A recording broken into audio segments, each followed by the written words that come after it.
You got challenges that you're going to run across.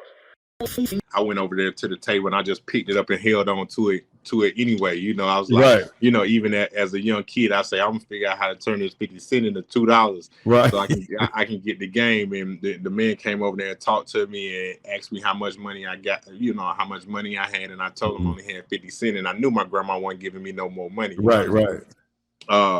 So he ended up selling me the game for 50 cents because he seen how attached I was to it. And man, I took that game back to the hood, and I'm in the, we didn't have no playrooms or play tables or nothing like that. Like I'm sitting in front of my grandma's house in the dirt with the board game on the ground. I'm playing the stock market game. You know what I'm saying? That was your checkerboard. Yeah, that was my checkerboard. So I never forget that, man. And I remember, the guy, the head guy in the game. He obviously he was a white guy. But he drove a Corvette and he was making $74,000 a year, trading the market. And you had to kind of understand his strategy, what he was doing. And the goal was to, beat him at the game. So that, that memory always stuck with me. Even as a child, it elicited some type of emotion that, I still carry to this day. So when you were doing the illegal stuff and you was making this money, were you trying to trade then, or you wasn't?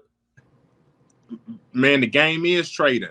You know what I'm saying? So I wasn't on no computer or nothing like that. Shoot, I was trading every single day. So even, I got a community of folks and people who, I inspire and work with, with the market who's incarcerated, and some folks who's still in the streets or whatever that, I get a game to. But it's like, man, like once you've been there, done that, and you understand that, it's crazy how parallel, those markets are. You know what I'm saying? So I wasn't doing it on a computer. I wasn't doing it,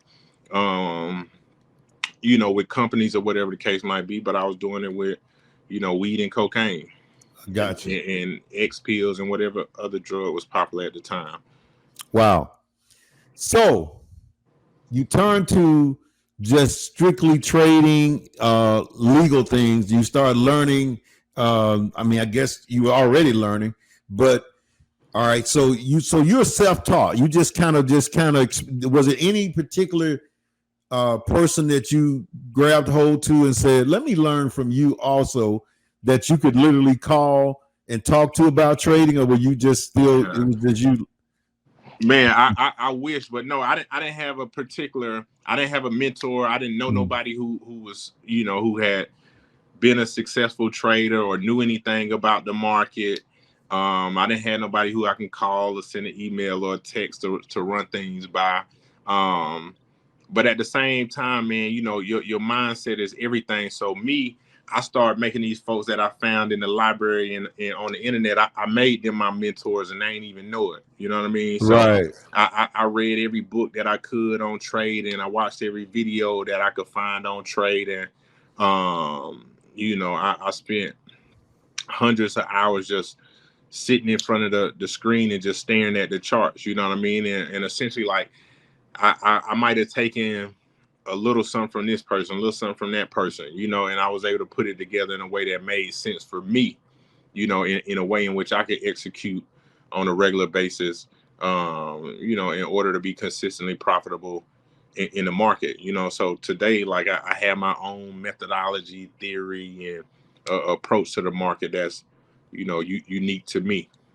When was your first big day that you said, I got it. I got this thing now. I've made this amount, or you might not even made a certain amount, but you felt like, oh, I can do this now. When was that? Yeah, I was simulating trading, and like I hadn't, I had 3 consecutive profitable months doing the same thing over and over and over again.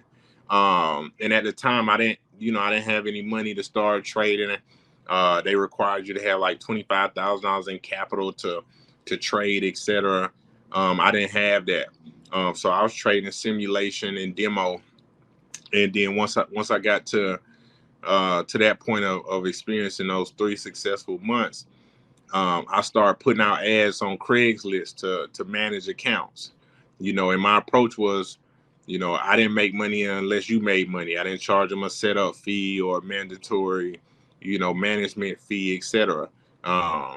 You know, you give me the opportunity to trade your account at the end of the month. You know, we'll split the profits.